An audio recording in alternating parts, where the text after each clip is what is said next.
নায়িকা না হয়ে নায়িকার অ্যাওয়ার্ড পাওয়া যায়, হিরো না হয়ে হিরোর অ্যাওয়ার্ড পাওয়া যায়। আপনি বাংলাদেশকে কিছু দেন, দিয়ে আপনি সেই যোগ্যতা অর্জন করেন এবং তার বিনিময়ে কিছু নেন। আপনি কিছু করবেন না, দেশকে কিছু দিবেন না, এই জাতিকে কিছু দিবেন না, আপনি ভাইরাল হবেন খারাপ কিছু করে, আমি খুঁজে পাই না। ভাইরাল হন ভালো কাজ করে, যেটি দেশকে কিছু দিয়ে আপনি ভাইরাল হন। এমন একটি অবস্থা, মানে সত্যিকার অর্থে যারা অ্যাওয়ার্ডের যোগ্য তাদেরকে অ্যাওয়ার্ড দেওয়া উচিত, কিন্তু সেটি না হয়ে এখন অ্যাওয়ার্ড হলো গিয়ে যে কেউ পেয়ে যাচ্ছে। তাহলে সেই অ্যাওয়ার্ডের তো আমি কোনো যুক্তি আসলে আমি বুঝি না যে কেন, কি কারণে। এখান থেকে আমাদের বেরিয়ে আসতে হবে।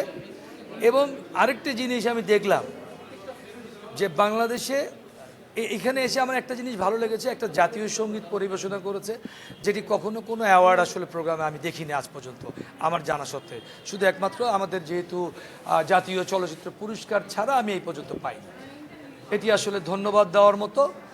বিশেষ করে আমি অপূর্ব রানাকে আমি ধন্যবাদ জানাই তাকে এরকম একটা সুন্দর একটা উদ্যোগ নেওয়ার জন্য। আর হলো গিয়ে যে জিনিসগুলো আপনারা দেখবেন, যে এটা আপনার হলো গিয়ে আমি মনে করি ব্যক্তিগতভাবে যে নায়িকা না হয়ে নায়িকার অ্যাওয়ার্ড পাওয়া যায়, হিরো না হয়ে হিরোর অ্যাওয়ার্ড পাওয়া যায়। আপনি বাংলাদেশকে কিছু দেন, দিয়ে আপনি যে না ভাই আমি এই কাজটি করেছি এই জাতির জন্য, এই দেশের জন্য। কারণ এই দেশটি আমরা পেয়েছি অনেক কষ্ট এবং ত্যাগের বিনিময়ে। কারণ একটি লাল সবুজের পতাকা পেয়েছি, একটি মানচিত্র পেয়েছি, এবং এগুলো কিন্তু not a matter of joke, এটি কিন্তু অনেক বড় রক্ত ওই সংঘর্ষের মাধ্যম দিয়ে এই দেশ অর্জন করা আমাদের। সুতরাং আমরা যে কিছু নিব, যে কোনো কিছু অ্যাচিভ করব, সেটি আপনার যুক্তির মধ্যে থেকে অ্যাকচুয়ালি অ্যাচিভ করতে হবে। আমার কথা হলো যে বাজে কাজ বা কোনো খারাপ মন্তব্য দিয়ে, কোনো কথা দিয়ে, দিগবাজি দিয়ে, যাই বলেন না কেন, এই সমস্ত কাজ করে দুধ খেয়ে, অমুক খেয়ে, তমুক খেয়ে, এই সমস্ত দিয়ে আসলে ভাইরাল প্রযুক্তি, যারা আমি মনে করি এটা কোনো যুক্তির মধ্যে পড়ে না। আমরা এতদিন বহুদিন লড়াই করেছি এই ফিল্ম ইন্ডাস্ট্রিতে এবং অসংখ্য ছবি দিয়েছি, কিন্তু কখনো বলতে পারিনি যে আমরা অনেক কিছু করেছি। কারণ আসলে করার সময় শেষ হয়নি। আমার কাছে মনে হয় যে অনেক কিছু করার বাকি রয়েছে, তারপর হয়তো বা এরকম অ্যাওয়ার্ড পেলে আরও ভালো লাগে। দেখেন, এটি হলো গিয়ে অহরহর একটি শব্দ, আর এটি বাস্তব চিত্র। যে টাকার বিনিময়ে অ্যাওয়ার্ড নেয়, 10,000, 5,000, 15,000, 20,000 টাকার বিনিময়ে অ্যাওয়ার্ড, এগুলো থেকে বেরিয়ে আসতে হবে। আমাকে একজন ফোন করেছিল, ভাই আপনি একটা ডোনেশন দিবেন, একটা অ্যাওয়ার্ড। তা আমি যে কিসের ডোনেশন বলেন? তাহলে ভাই ডোনেশন আপনি আমাকে দেন, ভাই আপনার ওখানে যাব।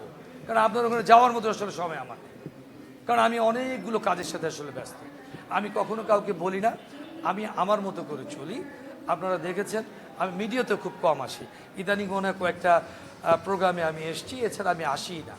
কারণ আমি মনে করি যে যেখানে আমি সত্যিকার অর্থে প্রাপ্য আমি সেখানে যাব, যেখানে প্রাপ্য না আমি সেখানে যাব না।